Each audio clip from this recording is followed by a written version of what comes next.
आञ्जनेयो महावीरो हनुमान् मारुतात्मजः तत्त्वज्ञानप्रदा देवी सीतामुद्राप्रदायकः अशोकवनिकाच्छेत्था सर्वमायाविभञ्जनः सर्वबन्धविमोक्ता च रक्षो विध्वंसकारकः परविद्यापरिहारः परशौर्यविनाशनः परमन्त्रनिराकर्ता परयन्त्रप्रभेदकः सर्वगृहविनाशी च भीमसेनसहायकृते सर्वदुःखहरः सर्वलोकचारी मनोजवः पारिजातद्रुमूलस्थ सर्वमन्त्रस्वरूपवान् सर्वतन्त्रस्वरूपी च सर्वयन्त्रात्मकश्च वै कपीश्वरो महाकायः सर्वरोगहरः प्रभुः बलसिद्धिकरः सर्वविद्यासम्पत्प्रदायकः कपिसेनानायकश्च भविष्यश्चतुराननः कुमारब्रह्मचारी च रत्नकुण्टलदीप्तिमान् सञ्जलद्वालसन्नद्धलम्बमान शिखोज्ज्वलः गन्धर्वविद्यातत्त्वज्ञो महाबलपराक्रमः कारागृहविमोक्ता च शृङ्खला बन्धमोचकः सागरोत्तारकः प्राज्ञरामदूत प्रतापवान् वानरः केसरीसुतः सीता शोकनिवारणः अञ्जना गर्भसम्भूतो बालार्कसदृशाननः विभीषणप्रियकरो दशग्रीवकुलान्तकः लक्ष्मणप्राणदाता च वज्रकायो महाद्युतिः चिरञ्जीवी रामभक्तो दैत्यकार्यविघातकः अक्षहन्ता काञ्चनाभः पञ्चवक्त्रो महातपाः लङ्किणी भञ्जनः श्रीमान् सिंहिका प्राणभञ्जनः गन्धमादनशैलस्तः लङ्कापुर विदाहकः सुग्रीवसचिवो धीरः शूरो दैत्यकुलान्तकः सुरार्चितो महातेजा रामचूडामणिप्रदः कामरूपी पिङ्गलाक्षी वार्धिमैनाकपूजितः कबलीकृतमार्ताण्डमण्डलो विजितेन्द्रियः रामसुग्रीवसन्धाता महारावणमर्दनः स्फटिकाभो वागधीशो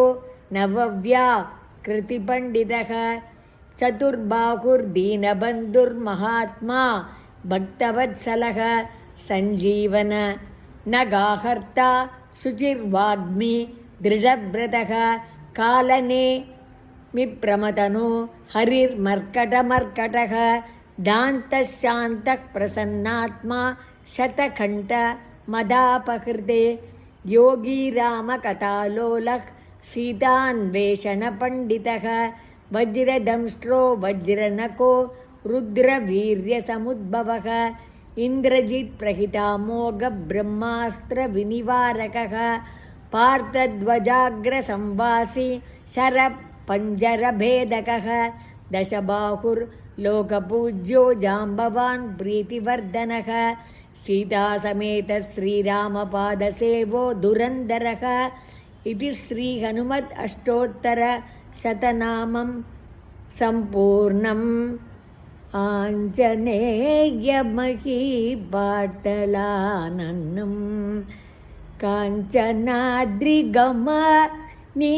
काञ्चनाद्रिगमनीयविग्रहं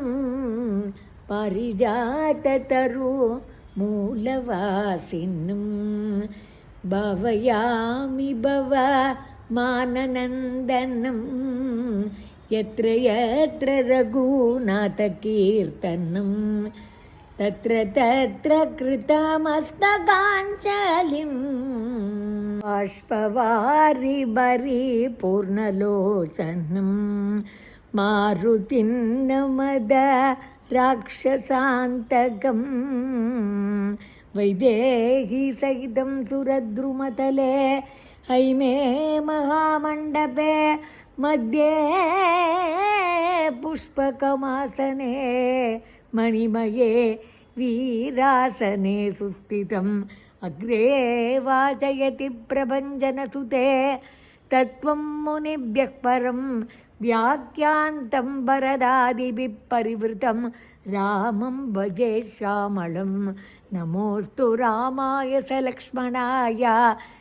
देव्यै च तस्यै जनकात्मजायै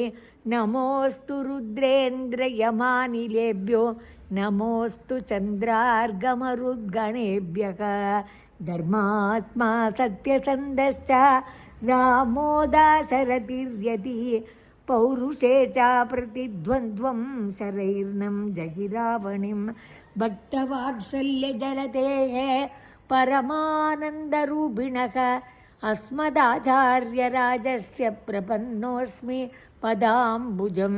त्र्यम्बकपुराधीशं गणाधिपसमन्वितं गजारूढमहं वन्दे शास्तारं कुलदैवतम् असाध्यसाधकस्वामिन् असाध्यं तव किं वद रामदूतकृपा सिन्धो मत्कार्यसाधकप्रभो बुद्धिर्बलं यशोधैर्यं